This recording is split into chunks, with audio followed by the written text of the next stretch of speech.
633.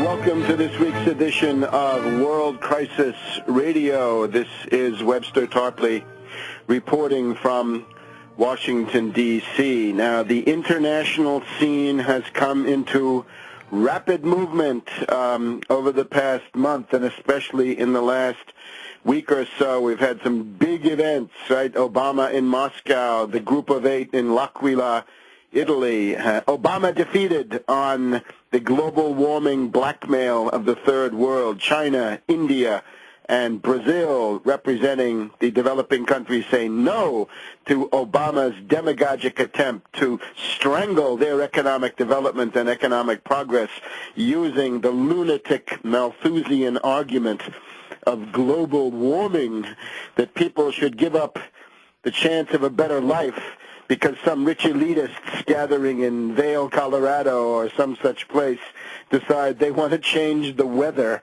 That's a great basis for global policy. We've really come to the dregs of irrationalism and insanity. And then we've also got Obama meeting Benedict XVI in Rome. And above all, we've got the destabilization of China. We've also got a big economic analysis going. We're going to hear from Phil Berg about the legal challenges to this illegal regime in this country. But let's focus on, in particular, the increased campaign of imperialist destabilization, meddling in the internal affairs of independent countries, constant interference, and attempts for regime change, except not done using the crude bullying methods of Bush, Cheney, and the neocons with their bankrupt right-wing slogans about a global war on terror and their constant harping on the myth of 9/11. Now it's all different. There has been this breathtaking shift. A lot of people still don't get it.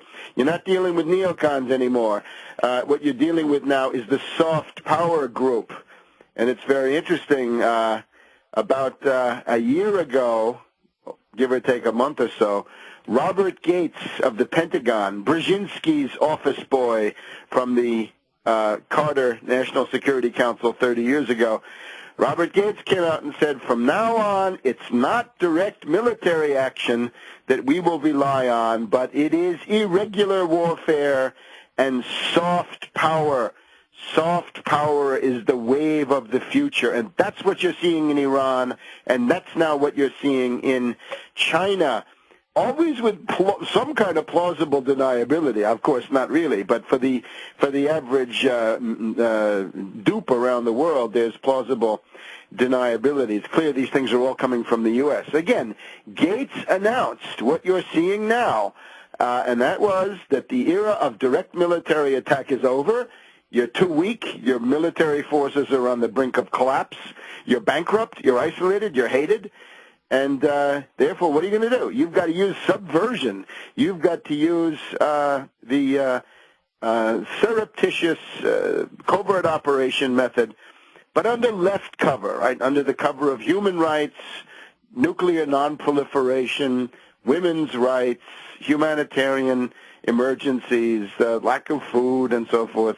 Use that as a cover to essentially undermine and, if possible, destroy the enemy states that are your targets. And the list of target states is, of course, slightly different. There is no attack on Iran. I still don't see it.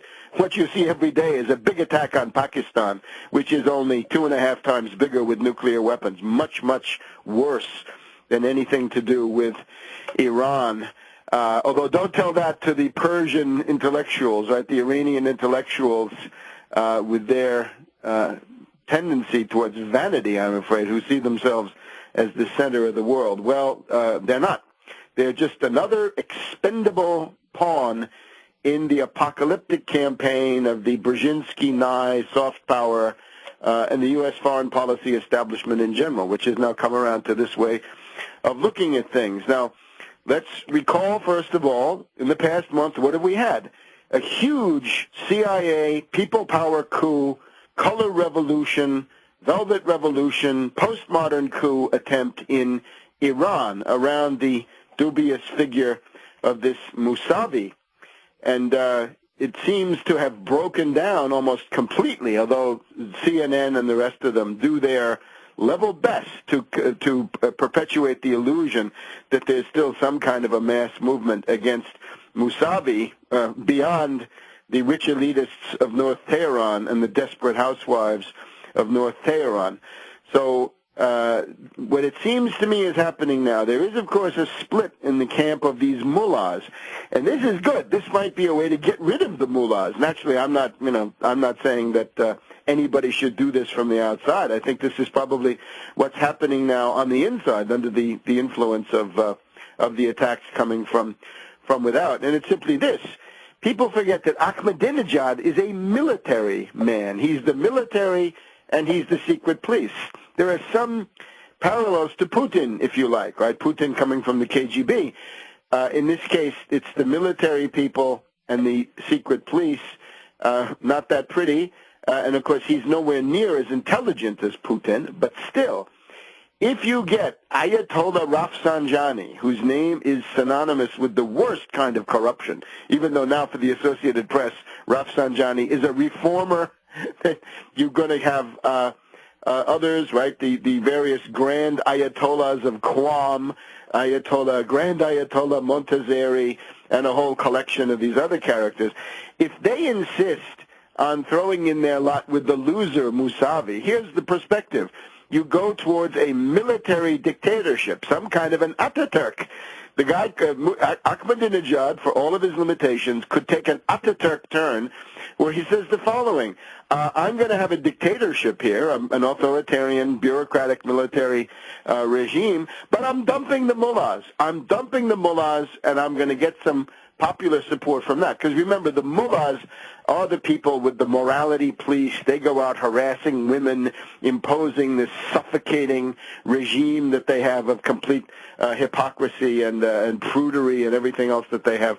Ahmadinejad could simply say, we're not going to have the morality police anymore. I think there are signs in this past week that Ahmadinejad has gone in that direction, that he has turned away from the stifling morality police. Stop harassing these people, and maybe you can stabilize the country in that way. I think certainly dumping the mullahs would be progress. Remember the old saying in Iran, scratch a mullah and you'll find a British agent. That was true all during the Shah, and that's what Khomeini represented. He was, in effect, a British-backed asset with the BBC Persian language service doing the big heavy lifting for him, and they did it again this time, as Khamenei says. But still, these mullahs are an albatross around anybody's neck. If you can get rid of them or push them off into a corner, get them to stop their constant meddling, then that would be progress. And it's significant that I think this people power coup has not worked. I don't think it's going to get any of the things that the soft power group, the color revolution group, Brzezinski, Soros, Nye, the rest of them wanted. But now let's turn to the really big one. We've argued constantly here that the neocons had some features which made them less dangerous than the current gang. And above all, the neocons had that elementary cunning of a bully that you don't pick on somebody who can successfully blow your head off anytime he wants. Therefore, the neocons picked, despite their rhetoric that Iraq was an existential threat to the United States and Iran too, they knew the opposite. They knew better than that. They knew that was bunk. They knew that Iraq could hardly defend itself. It was essentially a defenseless state. Iran, a certain capability for regional retaliation, but in terms of reaching the U.S., I really don't see anything there. But now, they are attacking China. That is what we're at now. With the support of left liberals who think that this is a wonderful human rights campaign. Back in a minute.